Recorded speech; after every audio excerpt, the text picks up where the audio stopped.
Have you ever wondered why learning the Urdu alphabets is essential for kids? Well, it's not just about adding another language to their repertoire. It's about encouraging cognitive development, fostering cultural understanding, and enhancing communication skills. When children learn the Urdu alphabets, they're not just memorizing shapes and sounds.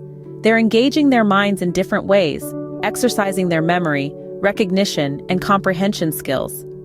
It's a mental workout that stimulates their young brains, promoting cognitive growth and development. Moreover, the Urdu language is a beautiful tapestry woven with threads of rich history and diverse cultures. Understanding its alphabets is like unlocking a treasure chest of stories, traditions, and wisdom. It helps children appreciate the beauty and diversity of our world, fostering empathy, respect, and open-mindedness. Lastly, learning Urdu alphabets equips children with the fundamental keys to communicate effectively in Urdu, opening doors to new friendships, experiences, and opportunities. So, are you ready to dive into the world of Urdu alphabets with your kids? Urdu, a beautiful language, has 38 alphabets. Each one is unique and holds its own charm. These alphabets, like a melody, play a symphony that echoes in the hearts of millions across the globe. Each alphabet, each sound, is a note in this symphony. The Urdu script, unlike English, is written and read from right to left. This might seem strange at first, but once you get the hang of it, you'll find it as easy as reading left to right. Each Urdu alphabet has a distinct sound and form, a unique identity, if you will. This identity is woven into words, sentences, and stories, creating a beautiful tapestry of language. Just like a painter needs to know their colors, a language learner needs to understand their alphabets. They are the building blocks, the foundation for learning a new language. Now that we have a basic understanding of Urdu alphabets, it's time to explore them one by one. Let's start with the first 10 alphabets of the Urdu language. First up, we have Alif. Alif is like the English letter A. An example of a word starting with Alif is anar, which translates to pomegranate in English. Next, we have Bay. Bay is similar to the English letter B. A word that starts with Bay is Bail, which means hair in English. Then comes Pay. Pay is like the English letter P. An example of a word starting with Pay is Par, which translates to feather in English. Following Pay, we have Tay. Tay is similar to the English letter T. A word that starts with Tay is Tota, which means parrot in English. Next in line is Thay. Thay is like the English thee. An example of a word starting with Thay is Thanda, which translates to cold in English. Then we have Jeem. Jeem is similar to the English J. A word that starts with Jeem is Jamun, which is a type of fruit in English. Up next is Che. Che is like the English Chi. An example of a word starting with Che is Chirya, which translates to bird in English. Following Che, we have Hay. Hay is similar to the English A. A word that starts with Hay is Hathi, which means elephant in English. Then we have Kai.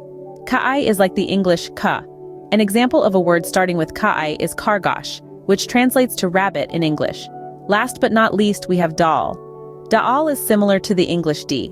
A word that starts with Dal is Darakt, which means tree in English.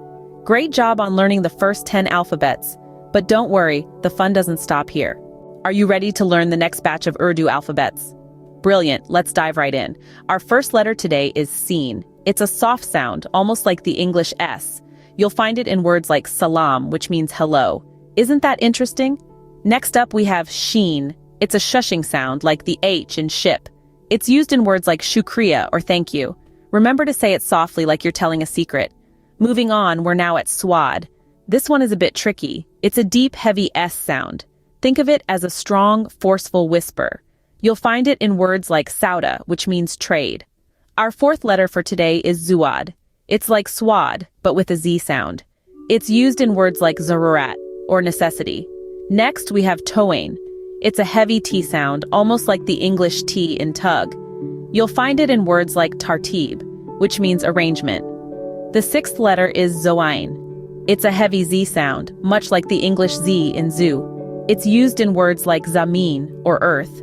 Our seventh letter is Ain. There's no exact English equivalent for this one.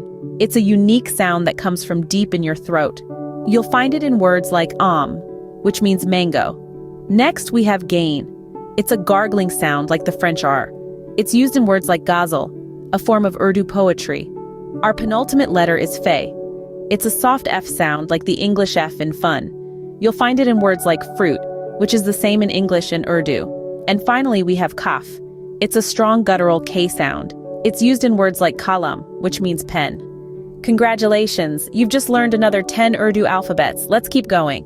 We've come to the last part of our Urdu alphabet journey. We've discovered the beauty and intricacies of each letter, heard their unique sounds, and seen how they form the words that make up the language of Urdu. In our final segment, we've learned the last of the Urdu alphabets, completing our full immersion into the Urdu alphabet system. Let's take a quick journey back, shall we? From alif to ya, each letter has its own character, its own sound, and its own place in the Urdu language. We've seen how these alphabets, when combined, can create beautiful words and sentences, forming the backbone of one of the world's most expressive languages. Remember, the key to mastering Urdu, or any language, is consistent practice. It's like a beautiful dance. The more you practice the steps, the more fluent you become. Remember, practice makes perfect. So keep practicing these alphabets and soon, you'll be able to write and read Urdu like a pro.